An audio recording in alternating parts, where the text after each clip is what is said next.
di assistenza ai disabili, di robot, come diceva il professor Guglielmelli, per applicazioni mediche, robot nell'agricoltura e quant'altro. Che cos'è che caratterizza tutte queste applicazioni cosiddette avanzate? Beh, certamente il grado di complessità, di incertezza e di variabilità nell'ambiente in cui opera il robot. Allora, professor Bonarini, compiti sempre più avanzati di questi robot, facciamone un po' degli esempi. Sì, diciamo, ci sono una serie di esempi legati appunto alla complessità del compito da affrontare, complessità che per un robot si risolve in una complessità percettiva, quindi riuscire a capire cosa effettivamente sta intorno al robot, e una complessità di ragionamento, riuscire a fare l'azione giusta.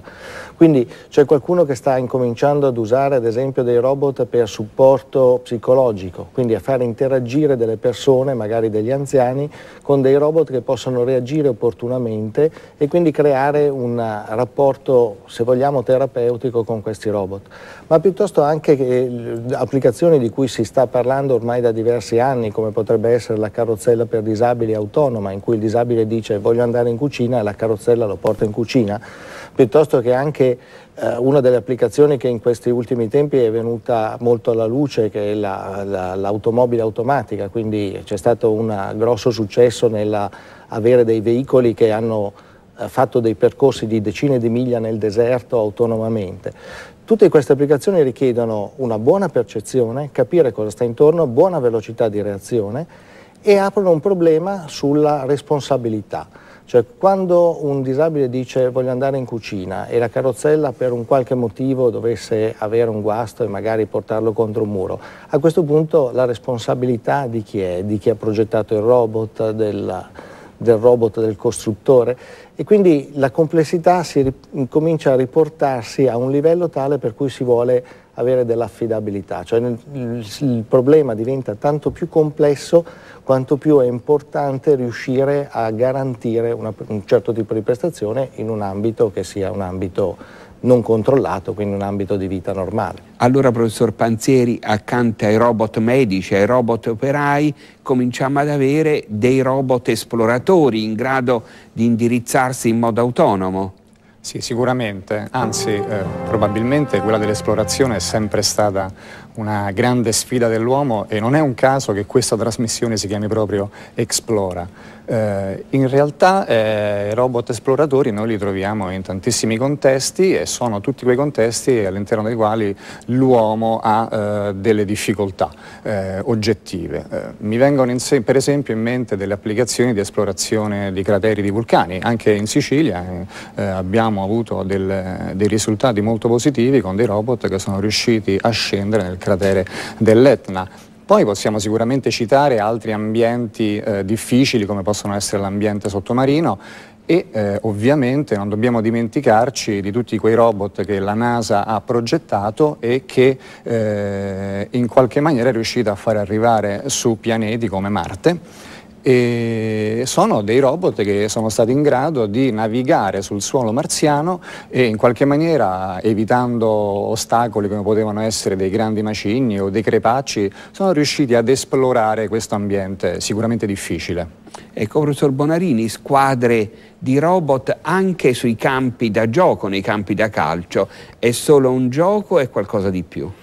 È qualcosa di più, è un modo per stimolare la ricerca e per produrre qualcosa di veramente difficile. Avere una squadra di robot che gioca a calcio, come abbiamo ogni anno ormai da diversi anni, contro un'altra squadra, vuol dire avere sostanzialmente dei robot autonomi in grado di prendere delle decisioni su come andare sulla palla, come interagire con i compagni, contro degli altri robot che gli vogliono impedire di fare qualche cosa. Tutto questo ha una velocità che va per i robot intorno ai 2 metri al secondo e per la palla intorno agli 11 metri al secondo. Quindi vuol dire riuscire a prendere delle decisioni molto velocemente, decisioni molto complesse, in piena autonomia, coordinandosi con altri.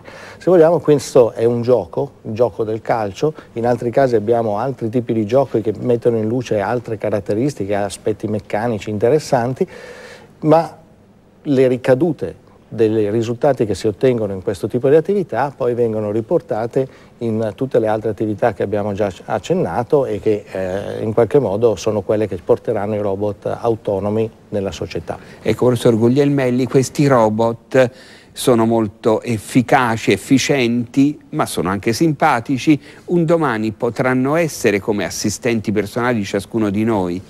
Beh, perché no? Forse la futura generazione, nei prossimi 10-20 anni, assisteremo alla diffusione del mercato del personal robot dopo il personal computer. Quindi il robot per l'assistenza personale è un'idea che potrebbe diventare anche appetibile in una società come quella italiana, che contende al Giappone il primato di popolazione più longeva.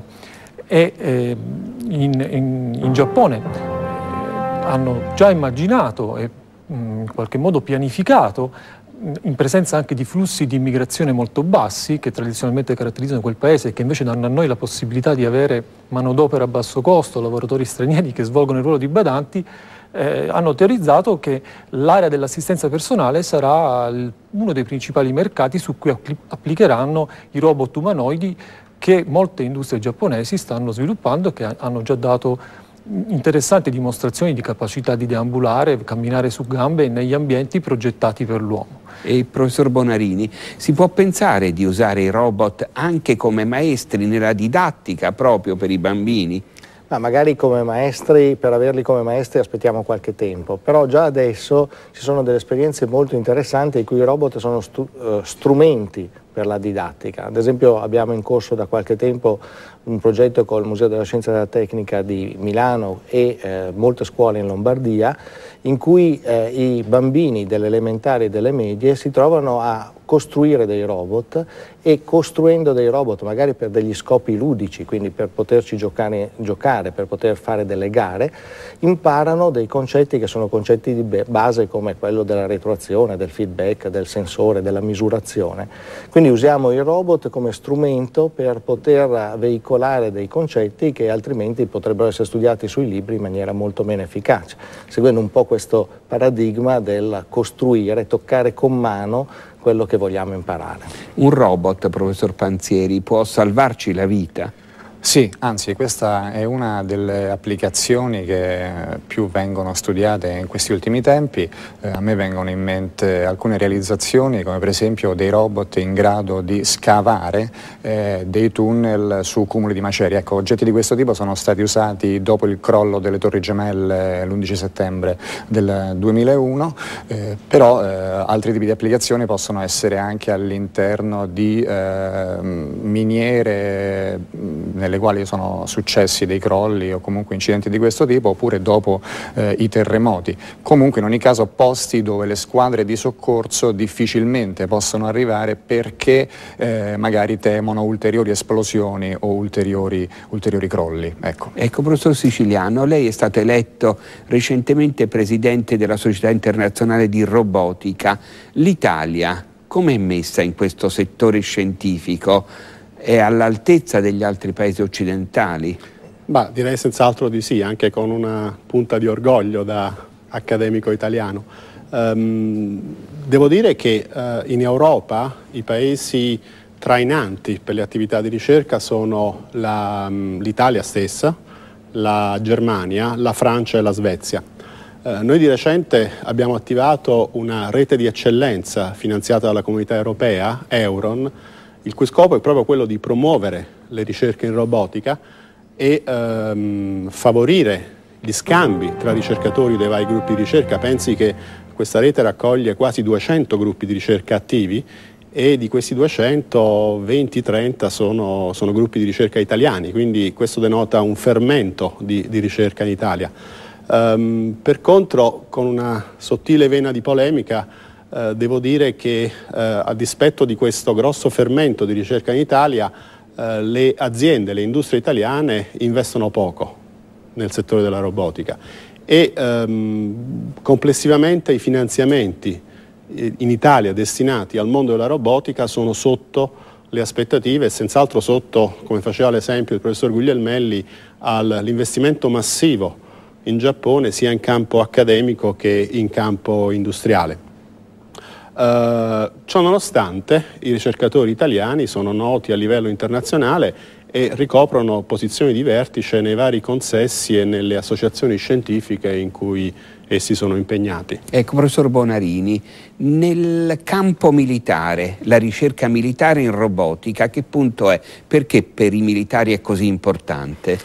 Per i militari, come per i politici che gli stanno alle spalle, incomincia a diventare importante salvare la vita umana spesso dei propri militari, e quindi avere dei robot che possono svolgere dei compiti al posto dei militari è una cosa molto interessante.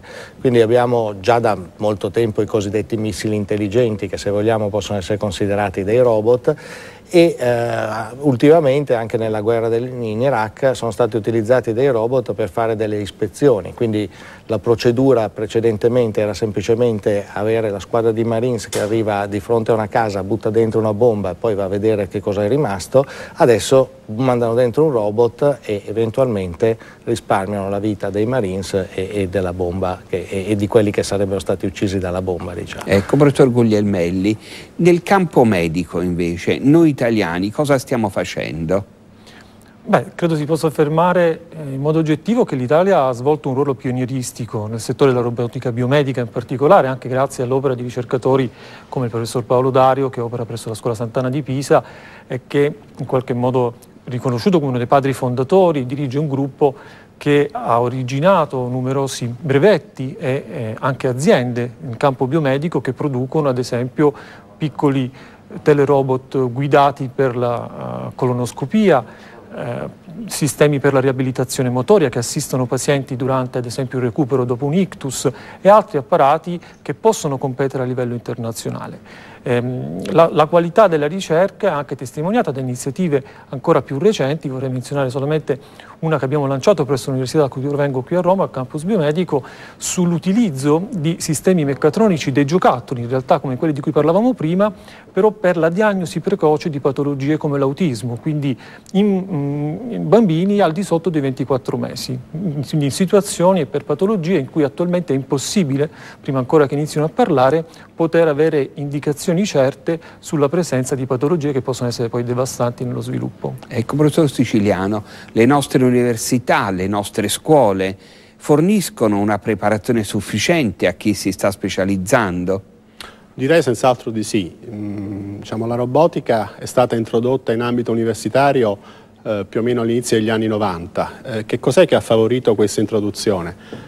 Il carattere fortemente interdisciplinare della robotica, che spazia dalla meccanica all'elettronica, e non a caso è stato creato il neologismo meccatronica, che spazia dall'informatica all'automatica. Per cui sono diversi i corsi di laurea che hanno introdotto via via moduli didattici dedicati alla robotica.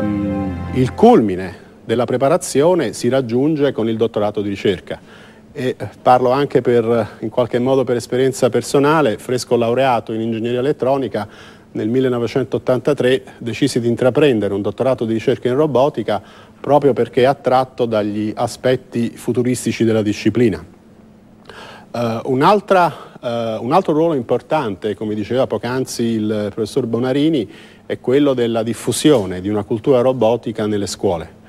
Ci sono diverse iniziative in merito e l'obiettivo è duplice. Da un lato quella di preparare potenzialmente le future generazioni di ricercatori della robotica, e dall'altro quello di migliorare, di aumentare il grado di accettabilità dei robot nella società. Ecco, professor Panzieri, la sua esperienza nel campo universitario? Ma sicuramente la preparazione che è offerta dalle università italiane non è seconda a nessuno. Io credo che anche in campo internazionale veramente non sfiguriamo. Le faccio soltanto un esempio. Uno dei libri di testo sulla robotica in assoluto più diffusi al mondo ha due autori. Uno è il qui presente professor Siciliano, l'altro è un suo maestro, attualmente mio collega, il professor Sciavicco a Roma 3. Ecco, professor Siciliano, i robot nel prossimo futuro come saranno? Che sviluppo ci sarà? Lo sviluppo è sintetizzato da un concetto che si sta diffondendo largamente in campo internazionale, in campo scientifico, che è il concetto di ubiquità della robotica. Così come 20 anni fa già non si faceva più caso ad esempio alla presenza di un televisore nella nostra abitazione, e ora cominciamo a non fare più caso alla presenza di un personal computer nelle case.